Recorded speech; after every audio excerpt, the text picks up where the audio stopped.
Kalau di lapangan itu nyari biji pinus itu sangat susah. Di hutan itu susah? Susah. Karena apa sih? Kalau yang masih di atas pohon pinus kita harus memanjat untuk memetiknya. Untuk target tahun ini sekitar 1.500.000. 1.500.000 bibit? Iya. Wow.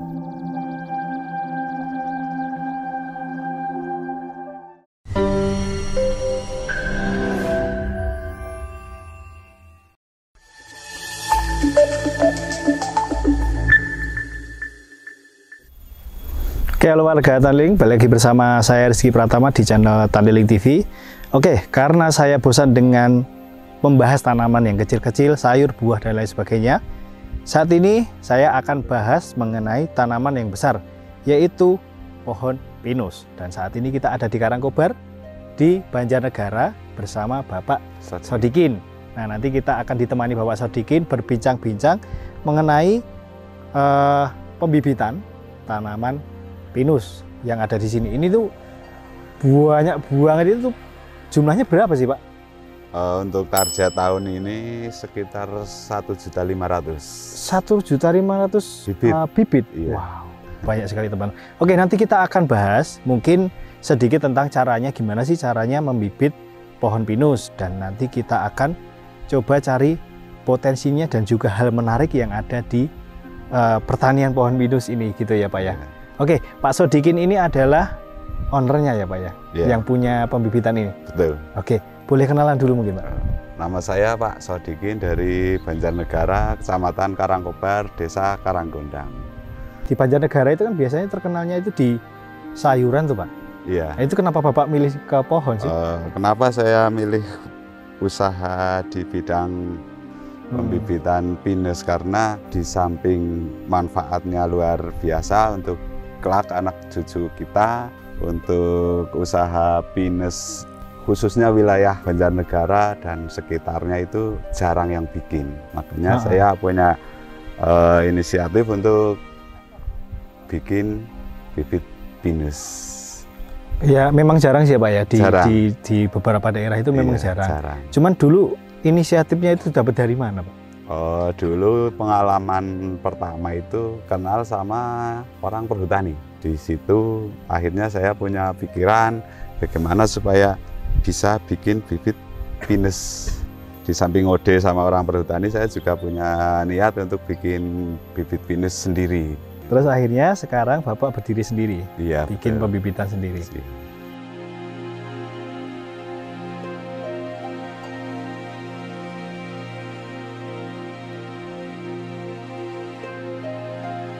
Oke, yang dimaksud bermanfaat untuk anak cucu itu gimana Pak? Maksud saya kan kalau pohon pinus itu kan jangka waktunya panjang. Iya. Hampir ya mungkin 50 tahun, 60 tahun, 30 tahun itu masih bisa produksi dan pohon itu masih kokoh dan kuat. Jadi kalau pinus itu manfaatnya bisa diambil getahnya. Nah, getah tersebut itu kan diambil mereka-mereka yang petani-petani yang bekerja di wilayah hutan. Artinya berarti untuk anak cucu ke depan itu mereka masih bisa memanfaatkan hasil dari pinus itu. Iya, betul. Karena memang jangka umurnya, usianya panjang gitu ya. Ini luas lahannya berapa sih Pak? Kalau luas lahan, sementara saya kan punya 6 lokasi. Punya 6 lokasi pembibitan pinus itu ya sekitar 2 hektar. 2 hektaran? Iya, 2 hektar untuk 1.500.000.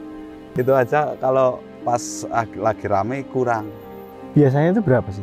Itu 1.500.000 itu memang biasanya bikin segitu atau? Iya, bahkan memang standar ya bikin 1.500.000. Pernah juga lebih, hampir 2 juta. 2 juta? Iya. Wow. Kalau yang di sini nih umur-umur berapa ini Pak? Kalau yang ini, nah kalau yang ini umur sekitar setengah bulan. Dan juga ada yang umur 4 bulan, ada yang sudah 3 bulan itu kan. Terus kenapa nih di tengah-tengahnya ada pohon singkong nih? Buat apa? Ini kan sebenarnya di samping ada hasilnya singkongnya, juga untuk menahan panas sinar matahari. Oh, agar agak teduh gitu ya. Jadi, Pak Sodikin ini udah berapa lama sih Pak berjalan di pembibitan ini? Terus pasti kan ada suka dukanya tuh. Iya betul. Untuk pembibitan sebenarnya udah sangat lama, dari 2007. banyak suka dan dukanya di situ. Ya, jadi sukanya yang pertama kita bisa merekrut tenaga kerja yang banyak. Karena untuk proses pengisian polybag itu membutuhkan banyak orang. Kadang sampai ratusan orang gitu kan, supaya kita cepat. Iya sih Pak, prosesnya itu. Segini luasnya sendirian capek Pak. Iya, tidak mungkin kan. Sulit banget sih. Dan dukanya itu ya karena namanya saja usaha, itu pasti ada kegagalan di saat musim-musim yang ibaratnya kalau musim kemarau lah ya. Kalau musim kemarau kan itu hujan terus, itu dampak di pembibitan sangat luar biasa. Ya sebagian ada yang mati. Oh iya. Tapi sebenarnya itu gampang nggak sih Pak? Atau mungkin ada hal-hal yang harus tantangannya mungkin di pas budidaya ini? Ya dibilang gampang itu kalau sudah lihat seperti ini ya. Padahal sebelum ini ada kesulitan yang luar biasa gitu. Khususnya terkait dengan biji pinus. Kadang kita sudah persiapan polybag segitu banyak, bijinya kurang. Padahal kalau di lapangan itu nyari biji pinus itu sangat susah. Di hutan itu susah? Susah. Karena apa sih? Kalau yang masih di atas pohon pinus kita harus memanjat untuk memetiknya. Oh tapi di pohonnya aslinya banyak? Ya belum tentu, karena belum itu tentu. Musiman kalau pinus kan. Kalau belum musim berbuah, belum ada buahnya itu.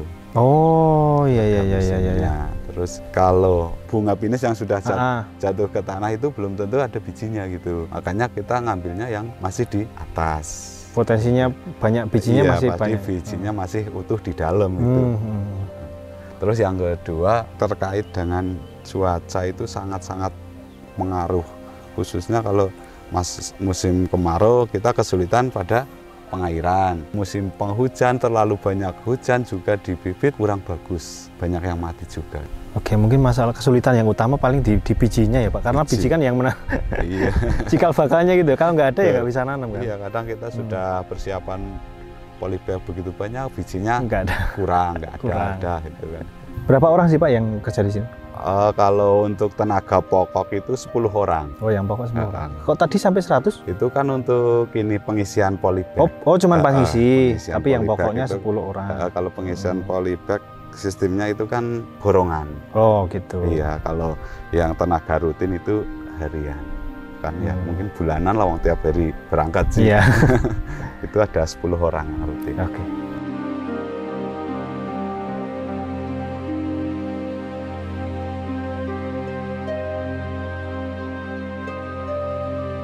Nah sekarang ini saya pengen tahu nih Pak, cara pembibitan pohon ini gimana sih? Kalau proses itu memang sangat lama dan perlu kesabaran, karena pertama kita harus mencari bunga pinus untuk diambil bijinya. Bentar Bapak, berarti gimana, cari di hutan apa beli itu? Biasanya cari di hutan gitu kan.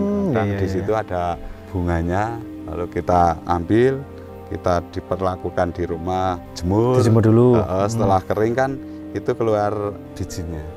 Terus kita kumpulkan, setelah itu kita tabur di bedeng penaburan. Ditabur dulu, setelah tabur sekitar 40 hari kita pindah ke polybag ini. Oke, dan terus 40 hari terus ke sini terus gimana?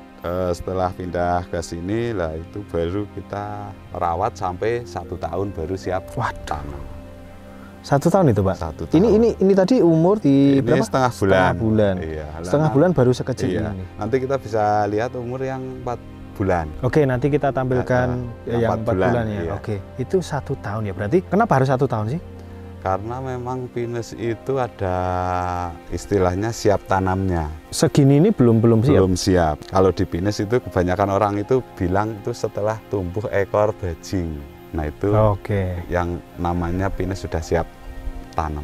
Dan itu idealnya waktunya minimal 1 tahun. 1 tahun itu ukurannya ya paling 15 cm sampai 30. Oh, oke. Berarti nunggu 1 tahun itu sabar Pak? Iya, gimana lagi sih, memang udah pekerjaannya gitu. Dan ngurus segini banyak nggak langsung lihat hasilnya tuh, masih nunggu 1 tahun. Memang makanya butuh kesabaran itu kan. Wah.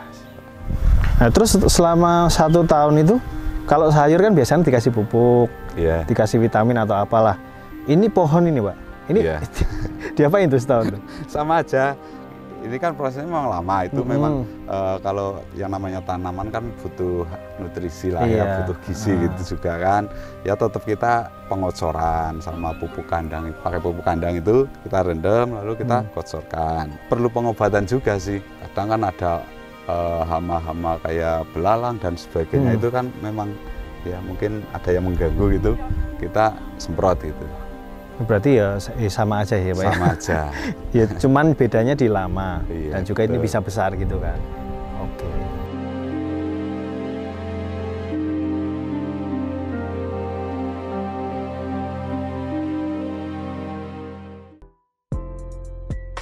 Hai Sobat Taniling, buat kalian produsen kopi Robusta asalan Green Bean, jangkau pasar lebih luas dan dapatkan penawaran tertinggi dari pembeli. Ayo posting kopi kamu di AgriPlaza. Caranya gampang banget, download aplikasi Taniling di Google Play.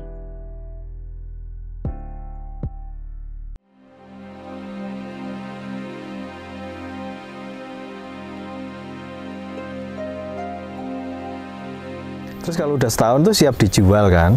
Yeah. Dengan banyaknya ini, sedangkan kita kalau secara awam ngapain sih beli pohon pinus gitu kan? Terus Bapak jualnya kemana tuh? Oh gitu. Kalau yang namanya dijual itu kan sih nggak harus 1 tahun. Kadang kan mereka butuh yang masih kecil juga. Oh gitu. Tapi yang namanya untuk siap tanam itu memang harus 1 tahun baru siap tanam di lahan itu. Terus untuk mereka yang mau beli itu kebanyakan itu untuk masuk ke hutan. Untuk penghijauan hutan gitu? Penghijauan hutan, untuk ibaratnya kalau yang namanya hutan kan itu manfaatnya luar biasa ya. Pertama untuk menahan erosi. Di situ kan butuh apa namanya? Untuk oksigen lah ya, oksigen, menciptakan. Untuk oksigen dan juga bermanfaat untuk lingkungan. Betul. Terusnya pengairan, otomatis kalau ada pohonnya kan pengairan lebih bagus. Iya gitu. betul Pak. Untuk penjualan itu biasanya sampai ke luar Jawa. Ya kadang masuk ke Makassar, Kalimantan, Sulawesi, bahkan pernah ke Aceh. Wah, seluruh Nusantara. Itu untuk wilayah luar Jawa. Jawa. Kalau yang wilayahnya sendiri ya banyak juga yang ngambil dari sini. Oh, gitu. Tapi memang banyak kan partai-partai besar ya? Iya, betul. Untuk yang di luar Jawa itu. Betul. Nah, terus nanti kalau ada yang pengen beli bibit di sini itu caranya gimana? Oh, misalkan butuh gitu kan? Itu mudah, tinggal hubungi nomor WA saya. Oke, iya. Nanti hubungi nomor WA saya, butuhannya berapa, barangnya masih apa enggak, wong ini barang kan belum siap tanam aja sudah dipesan gitu. Oh ini jadi bisa jadi ini semua udah dipesan ya? Iya, kadang barang belum siap, pesanan sudah banyak gitu kan. Nah, kita sifatnya ya yang pesan dulu, yang kita layani dulu. Oke, yang penting nanti tanya dulu aja ya Pak ya. Masih nggak atau gimana lah, terserah nanti. Wah ternyata teman-teman nggak semudah yang saya bayangkan menanam pohon pinus ini. Ternyata di balik cerita yang kayaknya mudah tadi itu ada kesulitan-kesulitan yang mungkin butuh pengalaman yang mungkin yang banyak ya Pak ya. Untuk menghasilkan segini banyak bibit pinus. Dan mungkin kalau teman-teman yang ingin belajar, silahkan nanti main ke tempatnya Pak Sodikin. Di sini tempatnya enak banget, sejuk, sunyi, wah nyaman pokoknya. Di bawah gunung enak banget pokoknya. Di sini sambil belajar, sambil ngopi enak banget. Silahkan nanti hubungi Pak Sodikin. Ya, alamatnya di mana Pak pasnya? Desa Karanggondang. RT 1 RW 4. Karanggondang, Karangkobar, Banjarnegara ya. Betul. Oke, mungkin gitu dulu Pak. Terima kasih banyak sama-sama. Sudah diizinkan main ke sini. Teman-teman, jangan lupa like, comment, dan subscribe. Dan apabila ada salah kami, mohon maaf. Salam Taniling TV, bisnis agri tak pernah mati.